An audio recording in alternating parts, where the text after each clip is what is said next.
There, 1 second.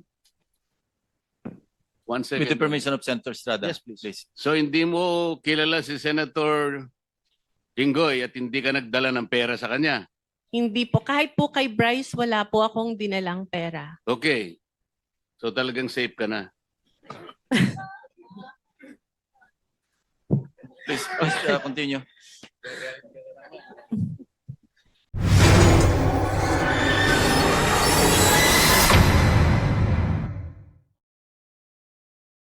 Mina, sa message mo nung December 11, which was a Sunday, may sinasabi ng isang delivery. Tama po ba? Yes po. Ano ito? Para saan at para kanino? I meant by delivery po are the documents na hinihingi niya po for the processing po ng joint venture with the supposed contractor. Hindi pera ito. Kasi ang Hindi. ini-insinuate ni Bryce Hernandez no sa House of nung nag-testify siya, ang insinuation sa akin because of my connections allegedly with certain Beng Ramos and yourself na staff ko raw si Beng Ramos, yung delivery na, ang pinalabas niya sa house, yung delivery niya, yung ibig sabihin ng delivery, pera. Na nag-deliver ka ng pera straight to my office.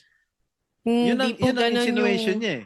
Ang agreement po is kami po kasi yung gagastos sa processing No, fee. no, no, no. So yung po siguro I'm yung telling you, nire-refer niyang excuse me, I'm pera. telling you that that was his insinuation when he testified in the House Yes. House of Representatives. Yes. Pero right now, you are saying na hindi mo ako kilala, hindi po. ka nagpunta sa aking Hindi tanggapan. rin po. Correct? Yes, Your Honor. So lumalabas talaga na wala akong kinalaman kung ano man ang transaksyon ninyo ni Bryce Hernandez. Am I correct? Yes, Your Honor. There, 1 second. 1 second. With the permission of Senator Estrada. Yes, please. So hindi mo kilala si Senator Jinggoy at hindi ka nagdala ng pera sa kanya. Hindi po. Kahit po kay Bryce, wala po akong dinalang pera. Okay. So talagang safe ka na. Please, continue. Up to 12:30, so Senator Jinggoy can reclaim his 3 minutes, last remaining 3 minutes. After that, we'll go on break and then we come back at 1 o'clock. Please proceed. Thank you, Mr. Chair. Madam Mina, sa message mo nung December 11, which was a Sunday, may sinasabi ng isang delivery. Tama po ba? Yes po. Ano ito? Para saan at para kanino? I meant by delivery po are the documents na hinihingi niya po for the processing po ng joint venture with the supposed contractor. Hindi pera ito. Kasi ang Hindi. ini-insinuate ni Bryce Hernandez no sa House of nung nag-testify siya, ang insinuation sa akin because of my connections allegedly with certain Beng Ramos and yourself na staff ko raw si Beng Ramos, yung delivery na, ang pinalabas niya sa house, yung delivery niya, yung ibig sabihin ng delivery, pera. Na nag-deliver ka ng pera straight to my office. Yun ang, Hindi po yun ang ganun insinuation yung... niya eh.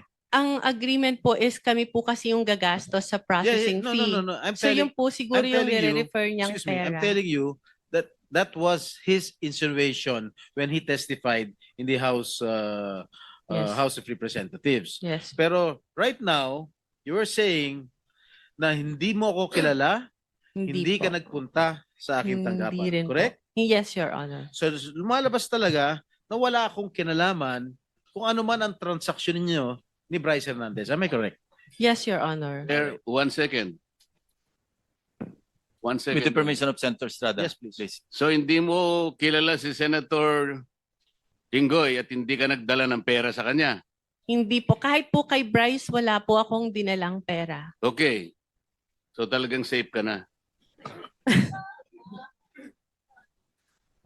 Please, continue. Okay. Nabigyan ka ba o na-awardan ka ba ng DPWH project ni Bryce? Wala po kaming na-award na project dahil hindi nga po kami natuloy na mag-bid, Your Honor. So kasi again for the last time, pinalalabas kasi ni Bryce Hernandez ng text message ay patungkol sa akin. Okay? Very clear yan. Pero mismo ang taong kausap sa text ay nagpapatunay na kayo na wala naman akong kinalaman dyan. Can Wala you please po. confirm?